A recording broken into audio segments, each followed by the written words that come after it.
राकेश टिकैत यूं तो प्रवक्ता हैं, लेकिन इनके बोल देखिए आप, ये पहले दिन से लेकर और अभी तक एक अड़ियल रुख अपनाए हुए हैं। दूसरी तरफ ये राष्ट्र विरोधी भाषा भी बोलने लगे हैं। इन्होंने कहा कि ट्रैक्टर रैली निकालेंगे तो क्या हो गया, एक तरफ टैंक चलेगा उसके बराबर में ट्रैक्टर चलेगा, और हम तो 26 जनवरी पे रैली निकालेंगे। राकेश टिकैत, आखिरकार देश का एक पर्व है ये आजादी के बाद गणतंत्र दिवस हमारे पूरे देश में मनता है, और इस देश में हर व्यक्ति तिरंगा फहराने के लिए राराइत रहता है, तिरंगा फहराया जाता है, सम्मान दिया जाता है। लेकिन आप कह रहे हैं तिरंगा नहीं फहराने देंगे, तो भाई क्या फहरवाओगे? आप यहां खालिस्तानियों के झंडे फहरवाओगे क्या? राकेश टिकैत जी, आप ये कह रहे थे कि हमारे अंदर यदि कोई आंदोलन में राजनीतिक दल घुस गया, यदि कोई अराजक तत्व घुस गया, हम खुद पकड़ करके उसको पुलिस को देंगे। तब आपको अब तो पता लग गया होगा कि जब खालिस्तानियों ने यह घोषणा कर दी कि जो भी खालिस्तानी झंडा दिल्ली में फहराएगा इंडिया गेट पर, हम उसको $2.5 लाख देंगे, विदेश में रहने की सुविधा देंगे। अब बताओ आप क्या कहोगे? राकेश टिकैत जी, आप तो ये कह रहे थे कि हमारे आंदोलन में देश विरोधी कोई बात नहीं होगी, हैं? आप तो ये कह रहे थे कोई अराजक तत्व आ गया, शरारती तत्व आ गया तो हम आंदोलन को भटकने नहीं देंगे। और आप अभी 2 दिन पहले जो वहां करनाल में किसानों के आंदोलन में हुआ कि वहां जो है किसानों का एक फेवर में जो बिलो के लोग थे वो इकट्ठे हुए, और वहां के मनोहर लाल खट्टर जी सीएम हैं, वो कार्यक्रम में आने थे, वहां जो तोड़फोड़ हुई, तब तो आप कह रहे साहब ये ठीक नहीं है, और अब जो है आपका रूप बदल गया है। क्यों? क्या हो गया? क्या मिल गया? क्या कोई समझौता हो गया? क्या खालिस्तानियों से आपकी कोई पैठ हो गई है? नमस्कार, मैं हूं पवन त्यागी। किसान आंदोलन में जो किसान नेता बनकर बैठे हैं उनमें से एक हैं टिकैत। ये राकेश टिकैत यूं तो प्रवक्ता हैं, लेकिन इनके बोल देखिए आप, ये पहले दिन से लेकर और अभी तक एक अड़ियल रुख अपनाए हुए हैं। दूसरी तरफ ये राष्ट्र विरोधी भाषा भी बोलने लगे हैं। इन्होंने कहा कि ट्रैक्टर रैली निकालेंगे तो क्या हो गया, एक तरफ टैंक चलेगा उसके बराबर में ट्रैक्टर चलेगा, और हम तो 26 जनवरी पे रैली निकालेंगे। ये जो इन्होंने बोला है ये कंडेम्ड ऑफ कोर्ट के दायरे में आता है, और जब सुप्रीम कोर्ट ये कह चुका हो कि आप शांतिपूर्वक प्रदर्शन कर सकते हैं लेकिन उसके लिए सड़कें घेरना वाजिब नहीं है। दूसरी बात, ट्रैक्टर रैली को लेकर वकीलों ने इनके ये कहा कोर्ट में कि हम जो है ट्रैक्टर रैली हमारे किसान नहीं निकाल रहे हैं। उसके बाद ये वादा खिलाफी क्यों? आखिरकार ये जिद क्यों? और अब अगली बात देखिए कि यही किसान नेता कि सरकार को धमकाने में लगे हैं और ये कह रहे हैं कि हम किसी को तिरंगा नहीं फहराने देंगे, हम नेताओं को तिरंगा नहीं फहराने देंगे, हम हर तहसील स्तर पे, जिले स्तर पे घेराव कर देंगे, हम बवाल कर देंगे। तो ये क्या करना चाहते हैं टिकैत? ये राकेश टिकैत, आखिरकार देश का एक पर्व है ये आजादी के बाद गणतंत्र दिवस हमारे पूरे देश में मनता है, और इस देश में हर व्यक्ति तिरंगा फहराने के लिए राराइत रहता है, तिरंगा फहराया जाता है, सम्मान दिया जाता है। लेकिन आप कह रहे हैं तिरंगा नहीं फहराने देंगे, तो भाई क्या फहरवाओगे? आप यहां खालिस्तानियों के झंडे फहरवाओगे क्या? राकेश टिकैत जी, आप ये कह रहे थे कि हमारे अंदर यदि कोई आंदोलन में राजनीतिक दल घुस गया, यदि कोई अराजक तत्व घुस गया, हम खुद पकड़ करके उसको पुलिस को देंगे। तब आपको अब तो पता लग गया होगा कि जब खालिस्तानियों ने यह घोषणा कर दी कि जो भी खालिस्तानी झंडा दिल्ली में फहराएगा इंडिया गेट पर, हम उसको $2.5 लाख देंगे, विदेश में रहने की सुविधा देंगे। अब बताओ आप क्या कहोगे? अब भी आप मौन हो, आप तिरंगा नहीं फैलने देंगे, ये तो कह रहे हैं आपके नेता। आप कुछ हरियाणा के नेता हैं, वो कह रहे साहब हम अपने हरियाणा में भी नहीं फहराने देंगे। आखिरकार खालिस्तानी झंडा फहरेगा और तिरंगा नहीं फहराने देंगे, ये कैसा किसान आंदोलन है भाई? राकेश टिकैत जी, आप तो ये कह रहे थे कि हमारे आंदोलन में देश विरोधी कोई बात नहीं होगी, हैं? आप तो ये कह रहे थे कोई अराजक तत्व आ गया, शरारती तत्व आ गया तो हम आंदोलन को भटकने नहीं देंगे। और आप अभी 2 दिन पहले जो वहां करनाल में किसानों के आंदोलन में हुआ कि वहां जो है किसानों का एक फेवर में जो बिलो के लोग थे वो इकट्ठे हुए, और वहां के मनोहर लाल खट्टर जी सीएम हैं, वो कार्यक्रम में आने थे, वहां जो तोड़फोड़ हुई, तब तो आप कह रहे साहब ये ठीक नहीं है, और अब जो है आपका रूप बदल गया है। क्यों? क्या हो गया? क्या मिल गया? क्या कोई समझौता हो गया? क्या खालिस्तानियों से आपकी कोई पैठ हो गई है? आप उन्हीं की भाषा क्यों बोलने लगे? खालिस्तानी तो आतंकवादी हैं, वो ये भाषा बोलें कि तिरंगा नहीं फहराने देंगे, समझ में आता है। हमारे देश की सेना, देश के सुरक्षा बल उनको देखेंगे, वो उनका मैटर है। लेकिन आप ऐसी भाषा बोलें और आप सरकार को धमकाएं, आपके मंच पर लोग चढ़कर मोदी हाय हाय, मोदी मर गया हाय हाय, हैं, मोदी के पुतले जलाएं और मोदी के बारे में ऐसे गीत बनाएं, ऐसे गीत गाएं जिसमें आप गाना गा रहे हैं और गानों में वो जो है मोदी के मौत की बातें बता रहे हैं, इस तरह की बातें हैं। ये कैसा आंदोलन है? देश के प्रधानमंत्री के बारे में आप उनकी मौत का इंतजार कर रहे हैं, बैनर पोस्टर पर लिखकर आ रहा है हम कत्ल कर देंगे, हम मार देंगे। इस तरह की भाषा का इस्तेमाल ये किसानों के आंदोलन में हो रहा है। और ये किसान नेता जितने बने बैठे हैं, आज देखिए ये पंगु बन गए हैं, क्योंकि ये पहले दिन से हमारी जांच एजेंसियां कह रही थी कि ये जो आंदोलन है असल में ये फर्जीवाड़ा ज़्यादा है, असली किसान इसमें बहुत कम है और इस आंदोलन को हाईजैक कर लिया गया है। और ये हाईजैक वामपंथियों दल द्वारा, कांग्रेसियों द्वारा, और अब तो तीसरा एंगल भी सामने आ गया कि इसमें खालिस्तानी लोग भी जुड़े हुए हैं, जो खुलासा अभी सुप्रीम कोर्ट में भी हुआ। पूरा देश इससे चौंका। आप देखिए कांग्रेस की चाल देखो, कांग्रेस पहले ही दिन से किसानों के नाम पर आंदोलन करके किसानों को भड़काना चाह रही है। लेकिन राकेश टिकैत जी, आप भी कहीं ना कहीं इस आंदोलन को जिस तरफ ले जा रहे हो, क्या आप कह रहे हो हम इस जगह से हिलेंगे नहीं।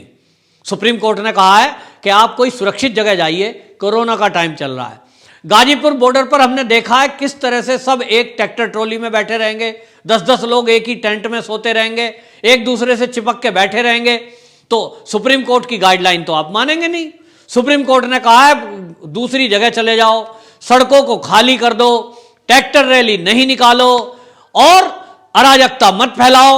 लेकिन आपने जितनी सुप्रीम कोर्ट ने बातें कही, आपने सब दरकिनार कर दी और एक बात फिर बोल दी, और वो 5 मिनट के अंदर आपने तो सारा ही खत्म ही कर दिया। सुप्रीम कोर्ट का दिया हुआ न्याय आपने कह दिया जब तक बिल वापसी नहीं, घर वापसी नहीं। पहले दिन से आप इसी लाइन पे अटके हो।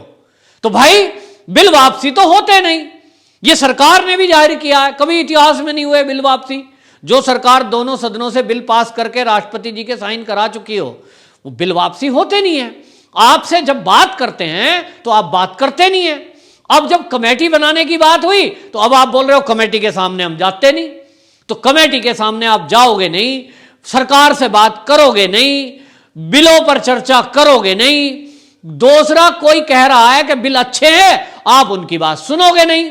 और जो ये कहेंगे कि ये बिल अच्छे हैं, तीनों बिल किसानों के हित में है, आप उसे कहोगे कि साहब ये तो मोदी का आदमी है, ये तो सरकार का आदमी है। आपने तो जो कमेटी बनी है वो सुप्रीम कोर्ट ने बनाई, लेकिन उस कमेटी पे भी बात उठा दी। तो इसका मतलब राकेश टिकैत जी, ये सिद्ध हो रहा है कि आप भी कहीं ना कहीं वामपंथियों के या कांग्रेस के या खालिस्तानियों के हाथ में खेल रहे हो, वरना आप ऐसी भाषा ना बोलते।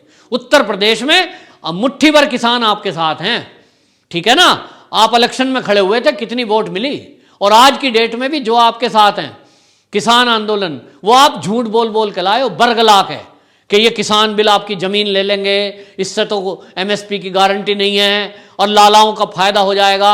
भाई आपने बिल पढ़े हैं और सच बोलने की हिम्मत जुटाओ और सच बिल की बात बताओ। लेकिन आप झूठ बोल करके लोगों को ले आए तो आपके पास मुट्ठी भर उत्तर प्रदेश के कुल किसानों की जनसंख्या का 1% भी नहीं है आपके पास, और आप बन रहे हो किसान नेता। तो भाई ये किसान नेता बन तो गए, लेकिन आप ये ब्लैकमेल की भाषा मत बोलिए। आप ब्लैकमेल की भाषा बोल रहे हो, सरकार को धमका रहे हो और कह रहे हो ये बिल तो वापसी होके ही रहेंगे और यही सरकार वापसी लेगी, देखें कब तक नहीं लेगी, हम यहीं डटेंगे और यहीं अड़ेंगे और सेना और पुलिस और सबको देखेंगे। भाई आपकी ऐसी भाषा, ये तो आतंकियों की भाषा है। आप कहते हो जी इसे खालिस्तानी कह के गाली मत दो। पहले दिन से आप बयान दे रहे हो कि हमारे आंदोलन को बदनाम किया जा रहा है। अब कोई बदनाम नहीं कर रहा, अब तो आपका सब सच सामने आ गया है। अब यह भी सामने आ गया है कि आपकी जो ये अड़ियल भाषा है, ये जो आपका अड़ियल रुख है, ये है क्यों? आपके आंदोलन से वामपंथी आते हैं किसान के वेश में और वो मोदी मर गया, मोदी मर जाए, इस तरह की बातें बोलते हैं और आप चुपचाप सुनते रहते हो। आपने कभी भी हिम्मत जुटाई उनको ये कहने की कि आप क्यों कह रहे हो भाई हमारी बात बिलों को लेकर है, ना कि मोदी की जिंदगी और मौत को लेकर। तो आपके मंच से कोई कुछ भी बात करे, आप उसको नहीं रोकोगे जब तक कि वो सरकार का विरोध कर रहा हो। हां, उसे जरूर रोक दोगे अगर कोई सरकार के पक्ष में बोलने की बात कर रहा है। कोई कानूनों के पक्षधर आपके पास आ जाएं।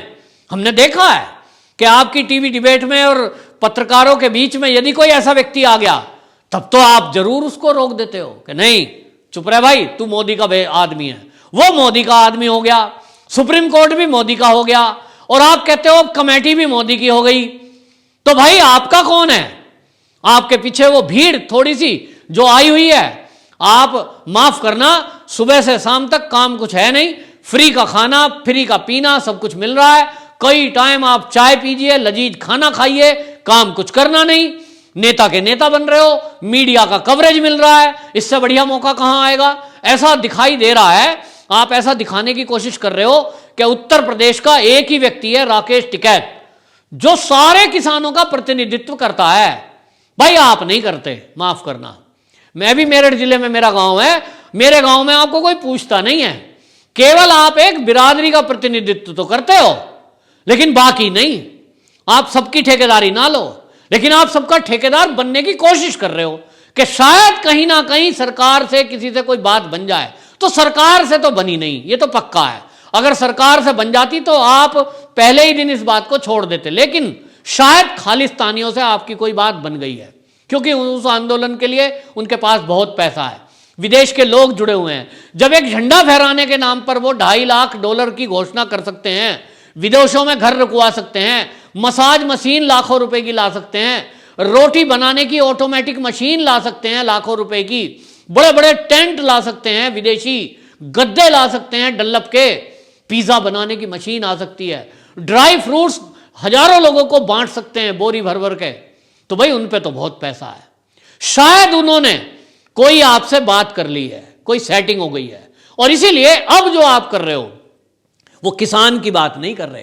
क्योंकि किसान की बात कर रहे होते तो आपको समझ में आती कि सुप्रीम कोर्ट ने जब स्टे कर दिया, कानून लागू नहीं होंगे, इसके बाद उसको रिव्यू भी किया जा सकता है, ऐसा सुप्रीम कोर्ट ने कहा है। तो आपको क्या डर है?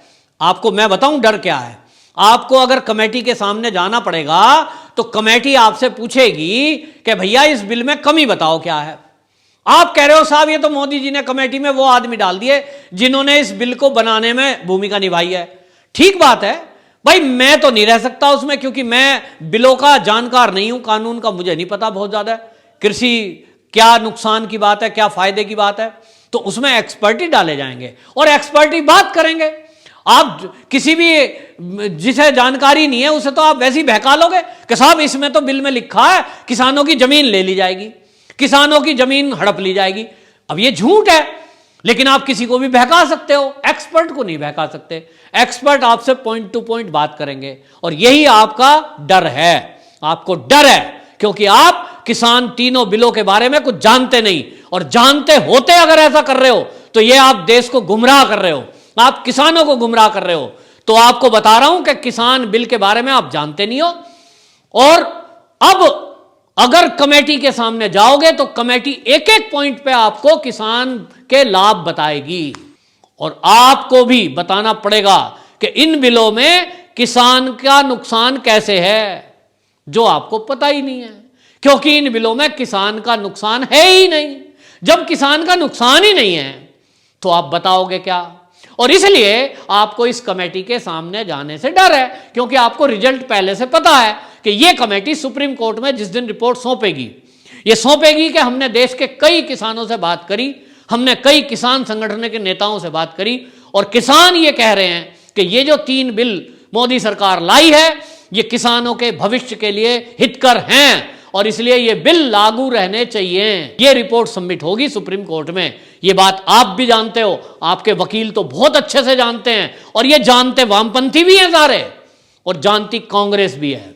लेकिन सिवा राजनीति करने के और इस आंदोलन के नाम पे कुछ हो नहीं रहा। तो राकेश टिकैत जी, आप भी अपना राजनीतिक भविष्य देख रहे हो, उत्तर प्रदेश का बड़ा नेता बनकर प्रोजेक्ट होने की कोशिश कर रहे हो, लेकिन देश की जनता और उत्तर प्रदेश की जनता आपको देख रही है। जिस तरह की अराजकता का माहौल इस समय दिल्ली के बॉर्डरों पर है, और जिस तरह की हठधर्मिता, जिद और इस खालिस्तानी समर्थक लोग आगे आ रहे हैं और देश के गणतंत्र दिवस में जिस तरह की बाधा डालने की बात आपने करी है, जिस तरह की भाषा खालिस्तानी लोग बोल रहे हैं और वही भाषा आप बोल रहे हो, ये सारा उत्तर प्रदेश की जनता देख रही है, जो आपको एक मिनट भी अब देखना नहीं चाहती कि आपको कोई किसान नेता कहे। अब सब कह रहे हैं कि राकेश टिकैत भी वो आदमी है जो केवल और केवल कांग्रेस के या वामपंथी दलों के या खालिस्तानी के कहने से इस आंदोलन में डटा हुआ है और लोगों को लेकर के भीड़ को बैठा है।